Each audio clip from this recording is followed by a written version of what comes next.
আল্লাহর কোরআনকে কিভাবে মেনে চলেছি, এই মানার পরে কিন্তু বিচার হবে। কিয়ামতের দিন সবাই কিন্তু ফুল সিরাত পার হয়ে যাবে। মানুষ দুনিয়ার জীবনে যে যতটুকু পরিমাণ আমল করেছে কোরআন এবং আল্লাহ রাসূলের সুন্নাত অনুযায়ী, সে সেই আমলের আলোকে কেউ বিদ্যুৎ গতিতে ফুল সিরাত পার হয়ে জান্নাতে চলে যাবে, কেউ হামাগুড়ি দিয়ে অশ্বের গতিতে, কেউ দ্রুত উষ্টের গতিতে, কেউ এইভাবে হামাগুড়ি করতে করতে করতে জান্নাতে চলে যাবে, আর কেউ মানে ফুল সিরাত থেকে জাহান্নামে উঠে যাবে। আমাদের তো পরীক্ষা দিয়ে যেতে হবে, ওই আপনার ওই পরীক্ষায় দিয়ে আমাদেরকে যেতে হবে। এই জন্য আমাদের আমল যাদের দুর্বল, আল্লাহর কাছে একজন আমাদের এই আমলের হিসাব দিতে হবে, আমাদেরকে ওই জাহান্নামে যেতে হবে যদি আমরা ফাঁকি দেওয়ার চেষ্টা করি। ঠিক কিনা বললাম? বলেন ভাইরা। এই জন্য আমাদেরকে হিসাবে রাখতে হবে, ব্রেন রাখতে হবে। আপনি যতই বড় শিক্ষিত হন, যত র্যাঙ্কে চাকরি করেন, যত প্রভাবশালী হন, যত টাকা পয়সা হন, একটা কথা জেনে রাখি যে মৃত্যুর পরে আপনার কোনো দায় কাজে আসবে না, শুধু আমল ছাড়া। আমল কি পরিমাণ আপনি কোরআন এবং সুন্নাহ অনুযায়ী নিজের জীবনকে পরিচালনা করেছেন, কি বলেন? তার কোরআন সুন্নাহ অনুযায়ী কতটুকু আমল করেছি, এই অনুযায়ী আমাদের আখিরাত, আমরা কেউ জান্নাত ফিরদাউস পাবো, কেউ জান্নাতে নাঈম পাবো, কেউ দারুল করার পাবো, জান্নাতে ফুল পাবো, জান্নাতে আদর পাবো।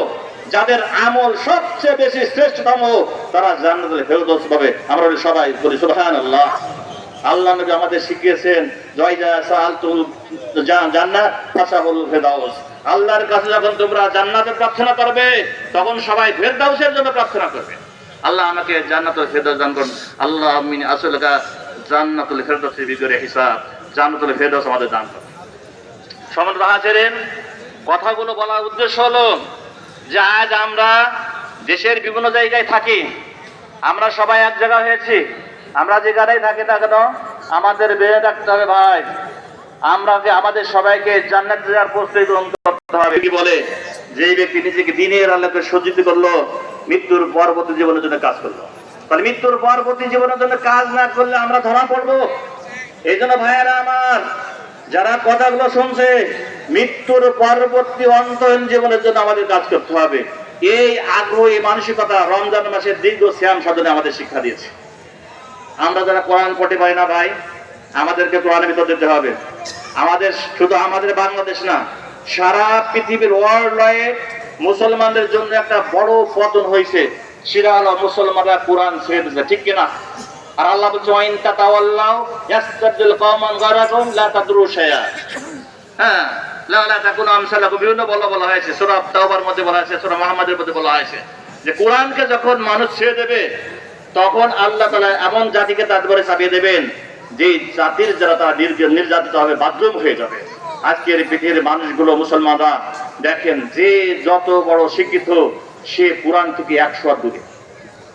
যে গরিব সাধারণ ঘরের মানুষ, ওরা অল্প কোরআন জানে। কোরআন সম্পর্কে রিসার্চ করার ক্ষমতা বড়লোক ধনীদের খুব কমই আছে। কি বলেন? আল্লাহ নবী যেমন ইসলাম প্রচার করলেন, কোন শ্রেণীর মানুষ ইসলাম গ্রহণ করেছে? সবার হতদরিদ্র মানুষ, দাস, গোলাম, সাধারণ শ্রেণীর মানুষ ইসলাম গ্রহণ করেছিল, এবং তাদের দ্বারা ইসলামের ভিত্তি তৈরি হয়ে 23 বছর সংগ্রাম করার মাধ্যমে দিন এই আমাদের মধ্যে এই বিপ্লবী ধর্ম এসে প্রতিষ্ঠিত হয়েছে। কি বলেন? সেই তো ইসলাম গ্রহণ করেছে ভাই।